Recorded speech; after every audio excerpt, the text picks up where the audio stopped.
નમસ્કાર મિત્રો, આપ સૌનું સ્વાગત છે અમારી ચેનલ કૃષ્ણા માયા કોટ્સમાં. મિત્રો, શું તમે ક્યારેય વિચાર્યું છે કે કેટલાક લોકોનો પ્રેમ થોડા મહિનાઓમાં જ કેમ ખતમ થઈ જાય છે? શરૂઆતમાં જે વ્યક્તિ વગર એક ક્ષણ પણ રહેવું મુશ્કેલ લાગતું હતું, એ જ વ્યક્તિ થોડા સમય પછી અજાણી કેમ લાગવા લાગે છે? શા માટે કેટલાક સંબંધો નાની નાની વાતોમાં તૂટી જાય છે? અને શા માટે કેટલાક કપલ્સ વર્ષો સુધી એકબીજાનો હાથ પકડીને ખુશીથી જીવન જીવે છે? શું તેમની પાસે કોઈ જાદુ છે? શું તેઓ ક્યારેય ઝઘડતા નથી? શું તેમના જીવનમાં સમસ્યાઓ આવતી નથી? ના મિત્રો, તેમના જીવનમાં પણ મુશ્કેલીઓ આવે છે, ઝઘડા પણ થાય છે, ગેરસમજો પણ થાય છે. પણ એક ખાસ વાત હોય છે, તેઓ પ્રેમને જીવંત રાખવાની કળા જાણતા હોય છે. સાયકોલોજી અનુસાર પ્રેમ માત્ર એક લાગણી નથી, તે એક નિર્ણય છે, એક ટેવ છે, એક જવાબદારી છે. અને જો તેને યોગ્ય રીતે સમજવામાં આવે તો પ્રેમ વર્ષો સુધી નહીં, પરંતુ આખી જિંદગી ટકી શકે છે. આજે આપણે જાણીશું એવી રિલેશનશિપ સાયકોલોજીની વાતો જે તમારા પ્રેમને વધુ મજબૂત બનાવશે. તો વિડીયોને અંત સુધી જરૂર જોતા રહેજો, કારણ કે છેલ્લી વાત તમારા સંબંધને સંપૂર્ણપણે બદલી શકે છે. પ્રેમ કેમ ખતમ થવા લાગે છે? મિત્રો, ઘણા લોકો માને છે કે પ્રેમ અચાનક ખતમ થઈ જાય છે, પરંતુ સત્ય એ છે કે પ્રેમ અચાનક મરતો નથી. તે ધીમે ધીમે નબળો પડતો જાય છે, એક છોડની જેમ. જો તેને પાણી ન મળે તો તે એક દિવસમાં સુકાઈ જતો નથી. ધીમે ધીમે તેની તાજગી ખોવાઈ જાય છે. એ જ રીતે સંબંધ પણ ધીમે ધીમે કમજોર બનતો જાય છે. શરૂઆતમાં લોકો એકબીજાને સમય આપે છે, કદર કરે છે, સમજવાનો પ્રયાસ કરે છે. પણ સમય જતાં આ બધું ઓછું થવા લાગે છે અને પ્રેમનો પ્રકાશ ધીમે ધીમે ઓછો થઈ જાય છે. ભાગ 1. હંમેશા મિત્ર બનીને રહો મિત્રો. સાયકોલોજી કહે છે કે સફળ સંબંધનું સૌથી મોટું રહસ્ય પ્રેમ નથી, મિત્રતા છે. વિચાર કરો, જો તમારો પાર્ટનર માત્ર પ્રેમી જ નહીં પણ તમારો સૌથી સારો મિત્ર પણ હોય, તો તમે તેની સાથે બધું શેર કરી શકો. તમારા ડર, તમારા સપના, તમારી ખુશીઓ અને તમારી નિષ્ફળતાઓ.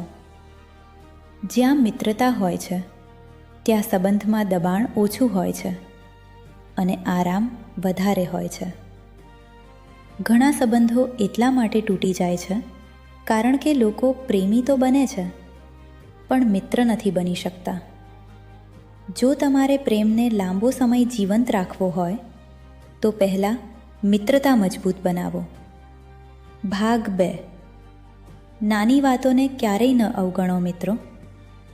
ઘણા લોકો વિચારે છે કે સંબંધ મોટા કારણોથી તૂટે છે, પરંતુ સાયકોલોજી કહે છે કે મોટા ભાગના સંબંધો નાની અવગણનાઓના કારણે તૂટે છે. જેમ કે મેસેજનો જવાબ ન આપવો, સામેની વ્યક્તિની વાત ધ્યાનથી ન સાંભળવી, જન્મદિવસ ભૂલી જવો અથવા તેના પ્રયત્નોની કદર ન કરવી.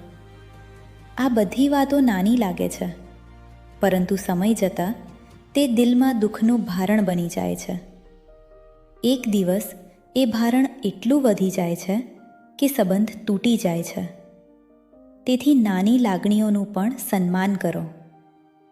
ભાગ 3. વિશ્વાસ વગર પ્રેમ અધૂરો છે મિત્રો. જો પ્રેમ એક ઘર છે તો વિશ્વાસ તેની પાયાની ઈંટ છે. જો પાયો નબળો હોય તો મહેલ કેટલો પણ સુંદર હોય, એક દિવસ તૂટી જ જશે. ઘણા લોકો પ્રેમ કરે છે પણ વિશ્વાસ નથી કરતા.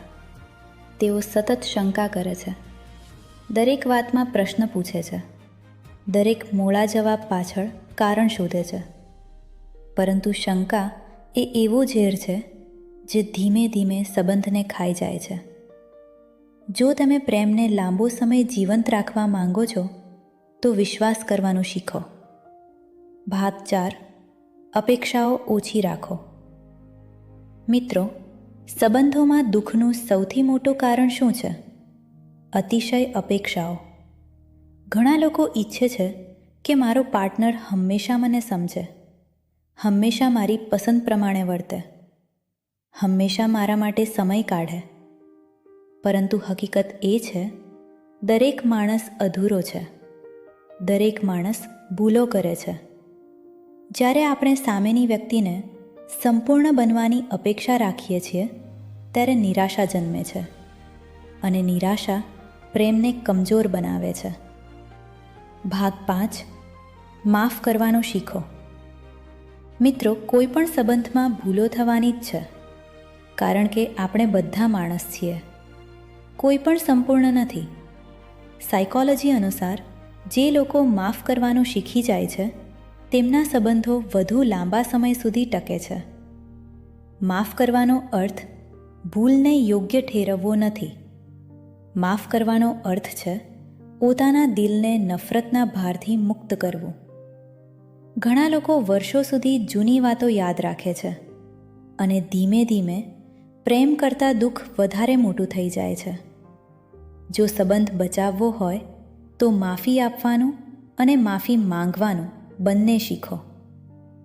ભાગ 6. સાથે નવી યાદો બનાવો. મિત્રો, સંબંધો માત્ર વાતોથી મજબૂત નથી બનતા, અનુભવોથી મજબૂત બને છે. એક સાથે ફરવા જવું, એક સાથે રસોઈ બનાવવી, એક સાથે ફિલ્મ જોવી, એક સાથે વરસાદમાં ભીંજાવું, આ નાની ક્ષણો જ જીવનની સૌથી મોટી યાદો બને છે. સાયકોલોજી કહે છે કે શેર્ડ એક્સપિરિયન્સીસ સંબંધને વધુ ગાઢ બનાવે છે. ભાગ 7. કદર વ્યક્ત કરો. મિત્રો, સૌથી મોટો દુઃખ શું છે? જ્યારે કોઈ વ્યક્તિ ઘણું બધું કરે અને તેની કદર ન થાય. ઘણા લોકો પોતાના પાર્ટનરને સ્વાભાવિક માની લે છે અને પછી ધીમે ધીમે સંબંધમાં ઉષ્મા ઓછી થઈ જાય છે. આજે જ એક કામ કરો. તમારા પાર્ટનરને કહો, મારા જીવનમાં હોવા માટે આભાર. વિશ્વાસ રાખો, આ 5 શબ્દો પણ ચમત્કાર કરી શકે છે. ભાગ 8. સમય આપો. મિત્રો, આજના સમયમાં સૌથી કિંમતી વસ્તુ પૈસા નથી, સમય છે. જો કોઈ વ્યક્તિ તમને પોતાનો સમય આપે છે તો તે પોતાના જીવનનો એક ભાગ તમને આપી રહ્યો છે. ઘણા સંબંધો એટલા માટે તૂટી જાય છે કારણ કે લોકો પાસે પ્રેમ હોય છે પણ સમય નથી. યાદ રાખજો, સમય વગર પ્રેમ જીવંત રહી શકતો નથી. ભાગ 9.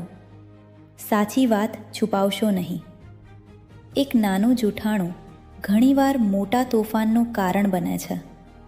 વિશ્વાસ તૂટે પછી પ્રેમને ફરી ઊભો કરવો ખૂબ મુશ્કેલ બને છે. તેથી સત્ય બોલવાનું શીખો. ભલે સત્ય કડવું હોય, પરંતુ તે સંબંધને બચાવી શકે છે. ભાગ 10. પ્રેમને રોજ જીવંત રાખો. મિત્રો, ઘણા લોકો વિચારે છે કે એકવાર પ્રેમ થઈ ગયો એટલે બધું પૂરું. પરંતુ પ્રેમ એક છોડ જેવો છે. તેને રોજ પાણી આપવું પડે છે, રોજ કાળજી રાખવી પડે છે, રોજ પ્રેમ વ્યક્ત કરવો પડે છે, નહીં તો તે ધીમે ધીમે સુકાઈ જાય છે. સુંદર વાર્તા. એક વૃદ્ધ દંપતીને કોઈએ પૂછ્યું, તમે 50 વર્ષથી સાથે છો, રહસ્ય શું છે? વૃદ્ધ સ્મિત કરીને બોલ્યા, અમારા સમયમાં વસ્તુઓ તૂટી જાય તો ફેંકી દેતા નહોતા, સુધારી લેતા હતા.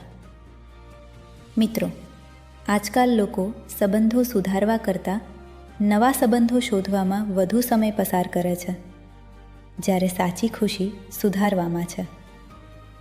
અંતિમ સંદેશ. મિત્રો, જો તમે ઈચ્છો છો કે તમારા પ્રેમમાં ક્યારેય અંત ન આવે તો આ વાતો હંમેશા યાદ રાખજો.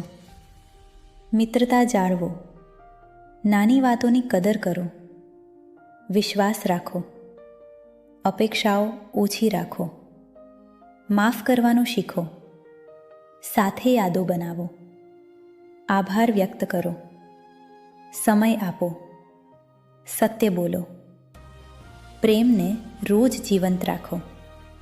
યાદ રાખજો, પ્રેમને બચાવવા માટે કોઈ જાદુ નથી, પરંતુ સાચી સમજણ, વિશ્વાસ અને કદર હોય તો પ્રેમ આખી જિંદગી ટકી શકે છે. જો તમને આ વિડીયો ગમી હોય તો લાઈક કરો, શેર કરો અને અમારી ચેનલ કૃષ્ણા માયા કોટ્સને સબસ્ક્રાઈબ કરવાનું ભૂલતા નહીં.